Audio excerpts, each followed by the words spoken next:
Arusha, Tanzania, the scene of this year's annual meetings of the African Development Bank.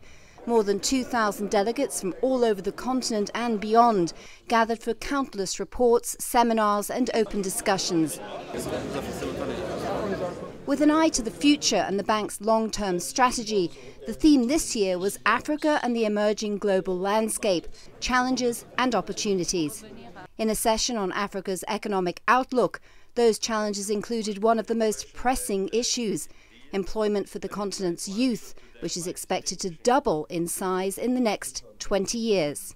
Let's not forget the demographic issues, especially around the youth bulge, trying to harness those opportunities, making sure that it doesn't become a problem, but it's a resource that Africa can leverage on as it moves forward. The youth are leaving agriculture in droves, that's correct. But all the evidence shows that if we make agriculture profitable again, the youth will come back.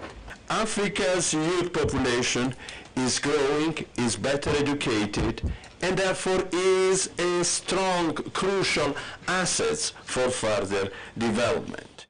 After the session, the AFDB's chief economist said that most delegates consider Africa's burgeoning youth a potential economic boon if the right steps are taken.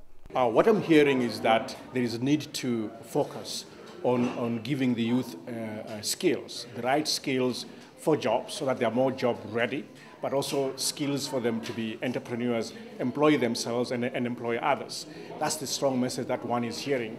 Later, the 2011 African Development Report and the financial presentation showed that the bank and the continent are moving in the right direction. In 2011, the AFDB committed $8.5 billion in loans and grants, a 36% increase on the previous year. This as most African economies grew by an average of nearly 6%. This is encouraging a sense of cautious optimism that permeated throughout many sessions. Indeed, one of the bank's priorities is to capitalize on the gains and attract more investment from the private sector. What I'm very proud of is the fact that for every dollar we put in, we've been able to mobilize around $6 to $7 worth of investment. But despite the confidence, AFDB President Donald Kaberuka cautioned against over-exuberance. Economic growth, he said, should not be confused with economic transformation. In a high-level seminar, the President and others stressed the importance of good financial governance. If there was an agenda I think is critically important this time, this is the one. Allocating money is one thing. What you do after that with the money is quite another. People must believe in the institution if it's to work. People must believe in the mechanism if it's to work. A government exists and has a credibility on three grounds. It must be a clean government. It must be a government that delivers.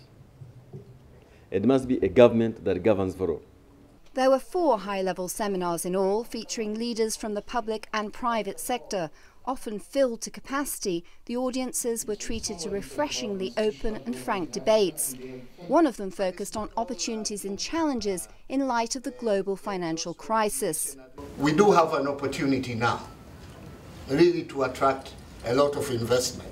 By and large, the African economy has actually transited through the crisis in much better shape than did the economies of developed North America, Europe, and I would argue Asia as well. The natural resource potential that Eastern Africa has added to the rest of Africa in terms of exploration has become a magnet of investment. Another high-level seminar had quite a different focus, the green economy, and in particular how Africa can seize the opportunity. I believe that Africa stands at a crossroads. Green economy with the 3 components, the 3 key elements of energy efficiency, low carbon technology, and socially inclusive growth are real and must be taken seriously. If Africa brands itself as a continent of sustainable economies, there is a lot we can teach the world. And the next seminar picked up on some of the same opportunities and lessons learned. What are the prospects for renewable energy which we have in abundance in the continent, which as yet remains untapped. We still struggle to break down the simple barriers to have seamless trade with each other. You have rising economies like China taking center stage, Brazil and others showing that countries that have been behind for as long as we can remember can actually lead. Kind of encouraging Africa to also think of itself as a potential leader. And as a leader itself, the AFDB showed once again that as an institution, it's the sum of its shareholders' parts. Well, we think it's enormously important. This is our institution. This is an institution that has been strengthened, is investing in the countries, and therefore we must give it every support. So this is not just a performance, this is critical. And as delegates rushed from event to event and even got a little time to shop for some local crafts, the overall sense was that Africa is on the brink of a new era if the opportunities are well managed. The president of the host nation was thrilled that these discussions were taking place in Tanzania. This is the first time for Tanzania to host the annual meetings of the AFDB. I thank you, Dr. Kaberuka, president of the AFDB, and the entire board of governors for bestowing Tanzania with this rare honor and privilege. And there was another nation that had particular cause to celebrate, South Sudan, which was admitted as a member. I welcome our newest member, South Sudan. It will be our privilege to work with you in rebuilding the new country, economic integration, and peaceful coexistence with all your neighbors. Other highlights of the week included the launch of the African Guarantee Fund, which targets businesses owned by the younger generation, and other initiatives in agriculture, the environment, the private sector, and food security. This less than a fortnight after President Kaberuka was invited to the G8 summit by US President Barack Obama to discuss some of the very same issues. The message? Africa's agenda is the world's agenda. The annual meetings in Arusha declared a success.